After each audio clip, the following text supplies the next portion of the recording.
Bismillahirrahmanirrahim. Assalamualaikum warahmatullahi wabarakatuh. Kembali lagi dengan saya masih di channel Silsilah Doa, di mana channel ini saya akan membahas semua doa-doa Islam. Jika tidak keberatan dan kalian suka dengan video ini, silahkan tekan tombol like, share, dan subscribe channel ini. Dan kali ini saya akan membahas doa perlindungan terbaik diajarkan Nabi Muhammad SAW. Banyak yang tak tahu keutamaan surat Al-Falaq. Amalkan surat Al-Falaq sangat dianjurkan Nabi Muhammad SAW. Keutamaannya utama sebagai satu di antara doa perlindungan terbaik, dan juga bisa meringankan penyakit serta menangkal sihir dan santet orang-orang hasad dan dengki. Surat Al-Falaq menjadi salah satu surah yang sering diamalkan umat muslim dalam kesehariannya. Surat Al-Falaq merupakan surat ke-113 di dalam Al-Quran yang mempunyai arti waktu subuh. Surah ini tergolong ke dalam surah Makkiyah dan hanya terdiri dari 5 ayat. Keutamaan surat Al-Falaq: pertama, dapat perlindungan. Setiap orang yang membaca surat ini akan Allah lindungi dari kejahatan makhluk. Hal berdasarkan hadis Nabi Muhammad SAW berikut: Wahai Ibnu Abbas, maukah kamu aku tunjukkan atau maukah kamu aku beritahu sesuatu yang paling baik digunakan untuk berlindung? Ibnu Abbas menjawab, iya wahai Rasulullah. Beliau bersabda, Qul a'udzu birabbil falaq dan Qul a'udzu birabbin nas, 2 surat ini. Hadis riwayat An-Nasa'i sahih. Kedua, meringankan penyakit. Surat Al-Falaq bisa menjadi obat untuk meringankan rasa sakit. Dahulu Rasulullah SAW membaca surah Al-Ikhlas, Al-Falaq, An-Nas, lalu diusapkan pada bagian tubuh yang sakit. Sesungguhnya Rasulullah SAW jika merasa sakit, baginda membaca mu'awwizat, kemudian meniupnya ketika sakit itu bertambah parah. Akulah yang membacakannya, lalu aku usapkan dengan tangannya, mengharap keberkahannya.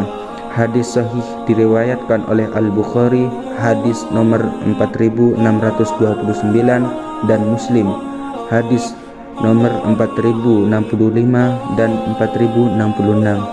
Ketiga, keamanan dan kenyamanan ketika tidur.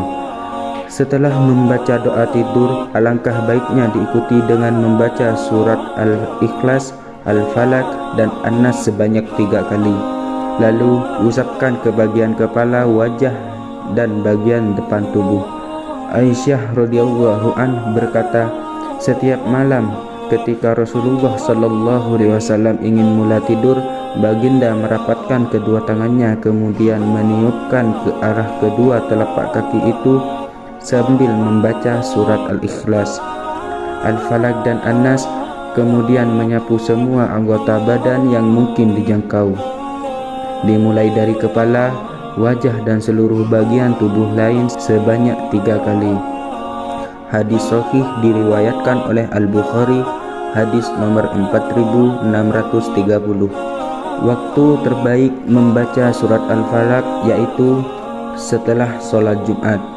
Berdasarkan sebuah riwayat, barang siapa yang membaca surat Al-Fatihah, Al-Ikhlas, Al-Falaq, dan An-Nas masing-masing sebanyak 7 kali setelah sholat Jumat, maka Allah akan mengampuni dosanya di masa lalu dan sekarang, dan akan diberikan pahala sebanyak orang-orang yang beriman kepada Allah dan Rasul-Nya.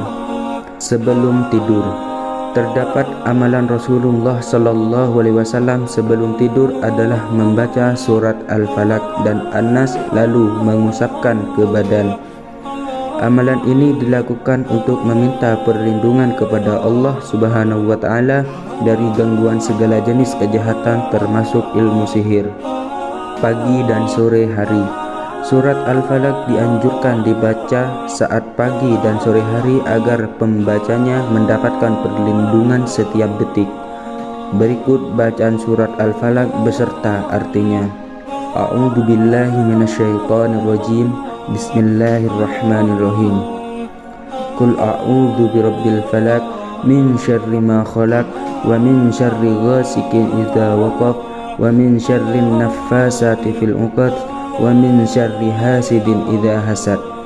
Artinya, katakanlah, aku berlindung kepada Tuhan yang menguasai subuh, dari kejahatan makhluk yang Dia ciptakan, dan dari kejahatan malam apabila telah gelap gulita, dan dari kejahatan perempuan-perempuan penyihir yang meniup pada buhul-buhul talinya, dan dari kejahatan orang-orang yang dengki apabila ia dengki. Itulah doa dan amalan yang saya bahas untuk hari ini. Jika ada tutur kata yang kurang berkenan, saya mohon maaf sebesar-besarnya. Wallahu a'lam. Sekian dari saya. Wassalamualaikum warahmatullahi wabarakatuh.